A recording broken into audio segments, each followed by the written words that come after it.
The Hawks won in a row.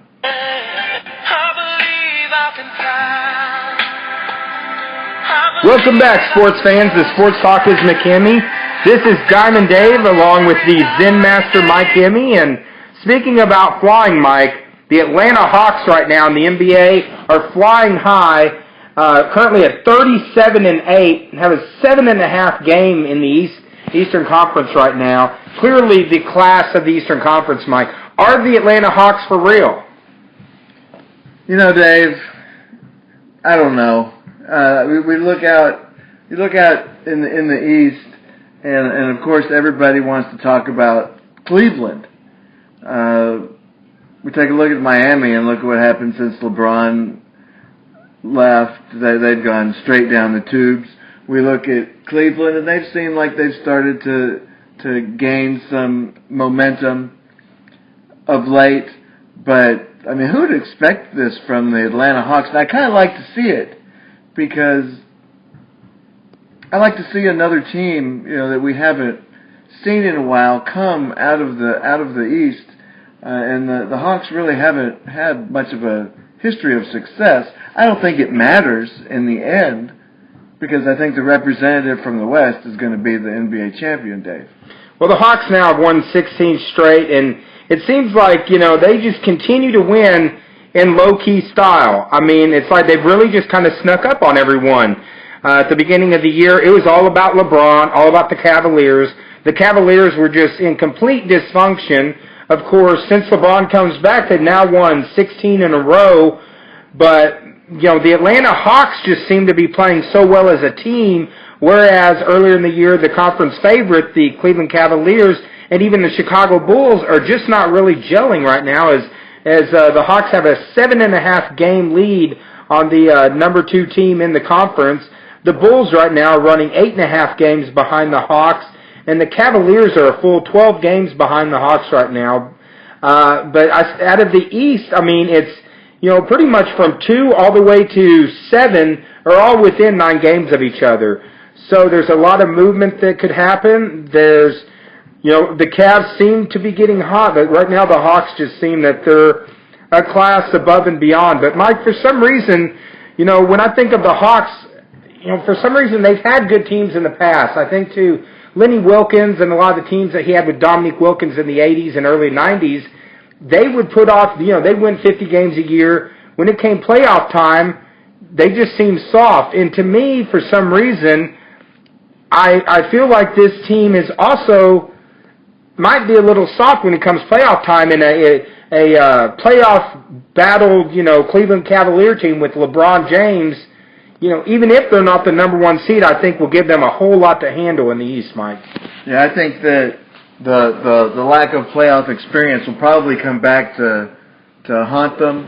I think that's going to be true for any Eastern team, though, Dave. I think if we look at any Eastern team who's going to qualify, then we're going to see in each of those teams a lack of playoff experience.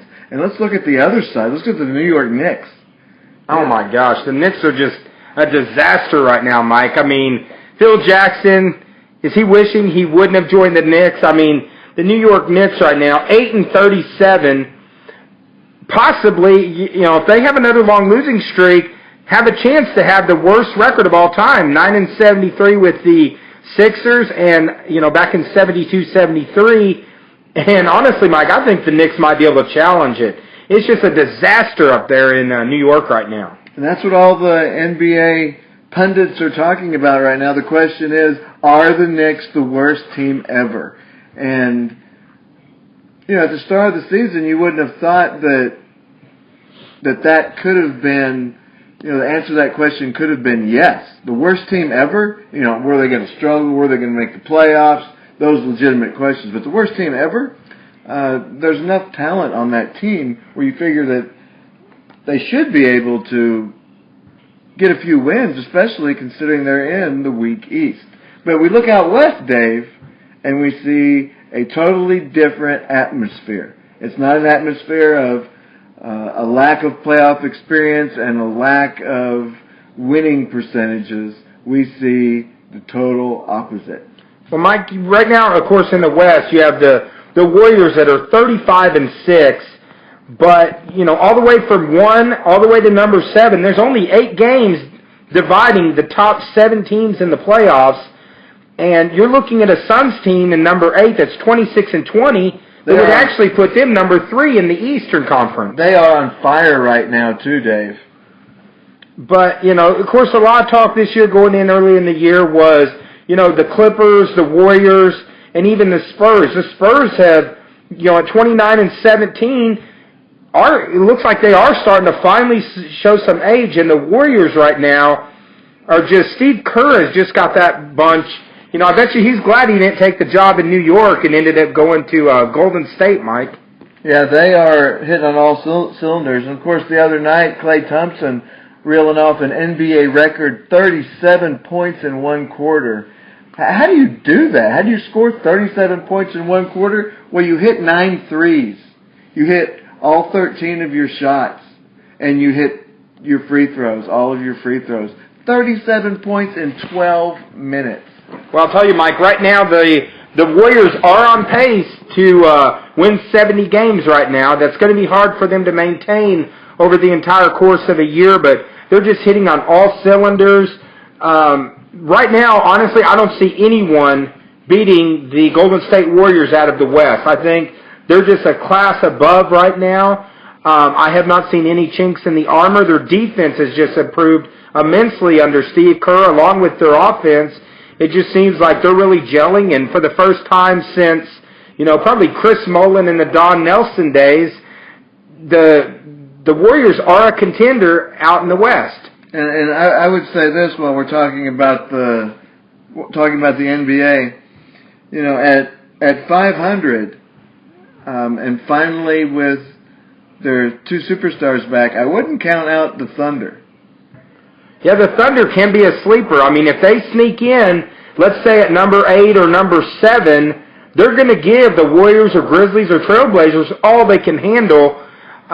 You know, they might be the first team to start off. I think they start off, 3-12? No 3-12 team has ever made the playoffs in NBA history. But, you know, they are starting to gel, Mike. And, you know, if they've come in at a 6 or a 7 spot, they are going to give teams all they can handle. We're really looking at, you know, the tale of 2 conferences here. You know, when we look at the West and the East, we've got 9 teams in the West that have records above 500, and we've got 5 teams in the East with records over 500. But before we take our break, I think we'd be remiss if we didn't touch on the torn rotator cuff and, you know, another sad story for the Los Angeles Lakers this year. Yeah, it's Kobe Bryant. And Mike, actually, I think when we come back, we'll do a quick segment, because I think we really probably needed to do an entire segment on Kobe Bryant to talk about what all is going out in L.A. Kobe Bryant, you know, is he done? When we come back, we're going to come back with a real quick brief segment to talk about Kobe Bryant and the Los Angeles Lakers, Mike.